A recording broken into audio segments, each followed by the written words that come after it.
Ketua Komnas Perlindungan Anak Aris Merdeka Sirait Senin siang mengunjungi Mapolresta Depok, Jawa Barat untuk bertemu dengan tersangka Januar Arifin alias Begeng.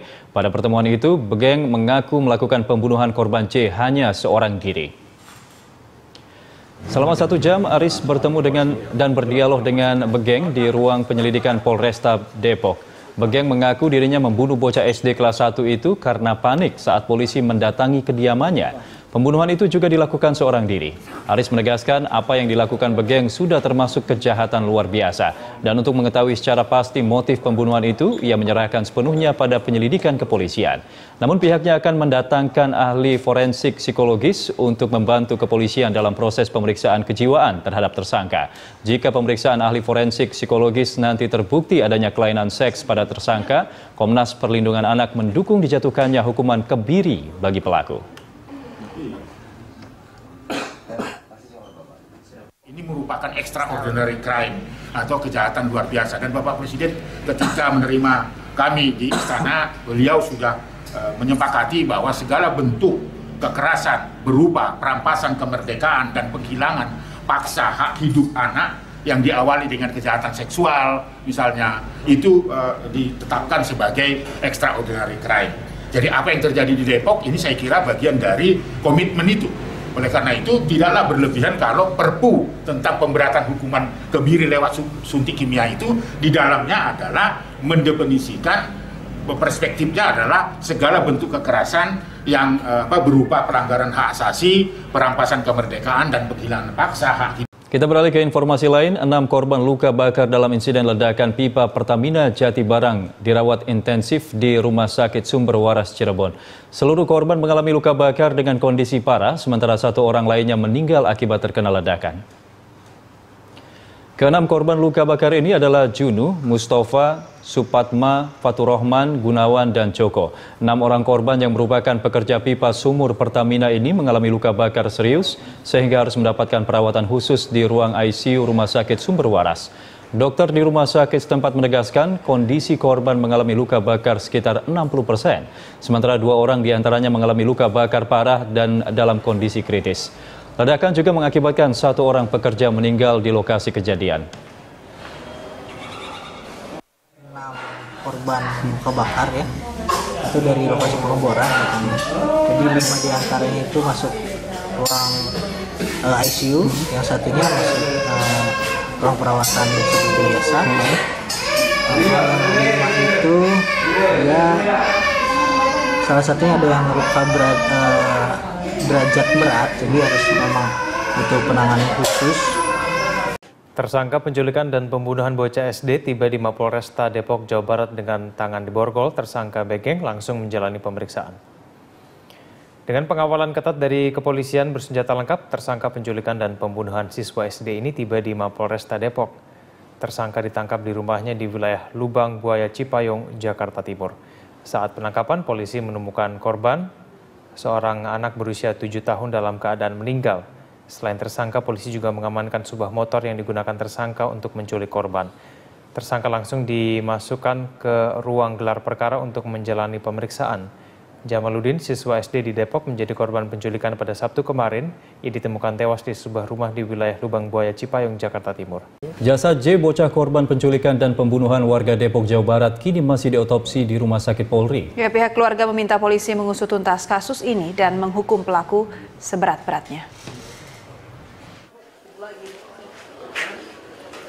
Setelah sehari sebelumnya dilaporkan hilang, J, bocah berusia 7 tahun korban penculikan, ditemukan tewas di sebuah rumah di wilayah Lubang Buaya Cipayung, Jakarta Timur. Jasad J ditemukan di dalam kamar mandi rumah milik Januar Arifin alias Begeng.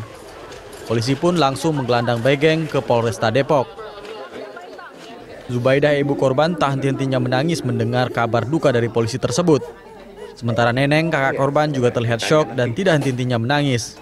Rumah keluarga korban di Jalan Haji Asmawi, Beji, Depok, Jawa Barat ini pun mulai didatangi kerabat yang melayat.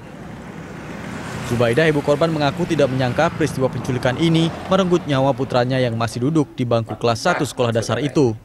Ia juga mengaku tidak mengenal tersangka yang kini sedang diperiksa polisi. Zubaidah berharap pelaku mendapatkan hukuman seberat-beratnya. Aja udah matiin anak saya yang tidak berdosa, Bapak.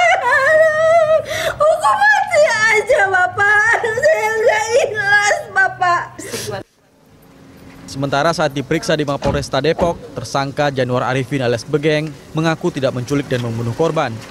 Menurut Arifin, aksi penculikan itu dilakukan dua orang yang tidak dikenalnya yang juga mengancam akan menembak dirinya. Ia hanya mengaku menjemput korban di kawasan kampus Universitas Indonesia dan langsung membawa korban ke rumahnya di kawasan Jakarta Timur. Begeng juga menyangkal membunuh korban. Terus ngapa diculik? Saya nggak tahu. Oh nggak tahu?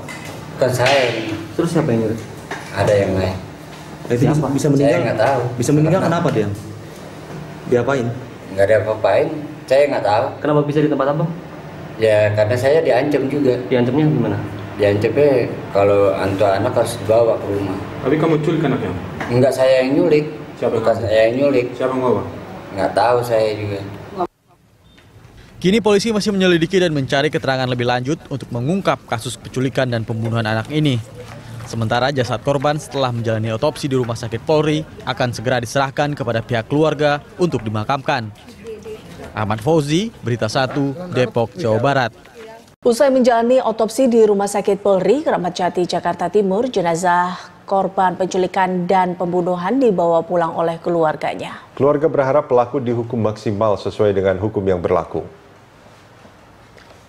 Jenazah dibawa pulang keluarga ke rumah duka di Beji, Depok untuk disemayamkan. Rencananya usai disemayamkan di rumah duka, jenazah J akan dimakamkan di kampung halamannya di Garut, Jawa Barat. Sementara paman korban berharap pelaku dihukum sesuai dengan perbuatannya. Sebelumnya J, anak kelas 1 SD diculik dan dibunuh Begeng di rumah pelaku di Kelurahan Lubang Buaya, Kecamatan Cipayung, Jakarta Timur. Tindakan penculikan terkuak setelah orang tua J melapor ke polisi karena anaknya tak kunjung pulang dari sekolah pada Sabtu 6 Februari. Yang pasti nggak pernah ada hubungan apa-apa.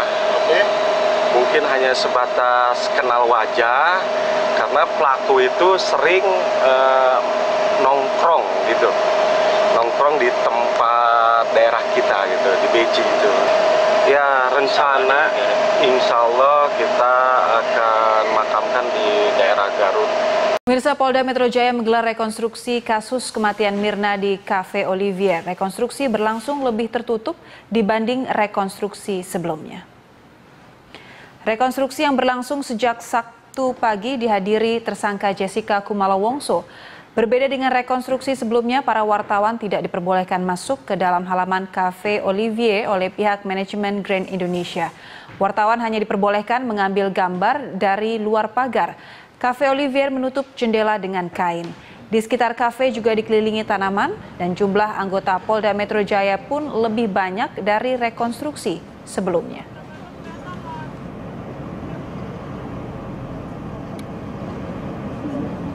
Diri dong, ngadep sini.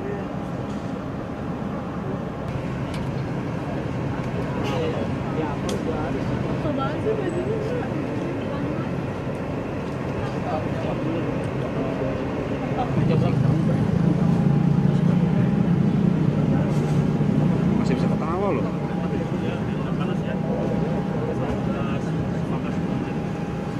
Tersangka kasus tewasnya Wayan Mirna Salihin, Jessica Kumala Wongso menjalani rekonstruksi di Cafe Olivier Grand Indonesia, Jakarta Pusat. Untuk mengetahui perkembangan proses rekonstruksi, kita bergabung dengan reporter Sadrina Evanalia dan juru kamera Rio Cornelianto serta pilot drone Rizky Andrianto langsung dari Grand Indonesia. Ya Sadrina, apakah proses rekonstruksi masih berlangsung hingga siang hari ini?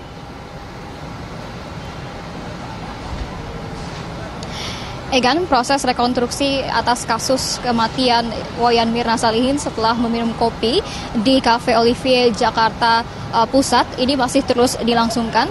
Tadi Jessica Kumala Wongso beserta dengan puluhan penyidik, kemudian juga petugas dari Ditreskrim Polda Metro Jaya dan juga tim Inafis sudah tiba di Cafe Olivier sejak pukul 8:10 waktu Indonesia Barat. Rekonstruksi sendiri baru dimulai pada pukul 9 waktu Indonesia Barat. Dan adapun yang hadir tentunya adalah tersangka ataupun Jessica yang sudah ditetapkan sebagai tersangka kasus ini.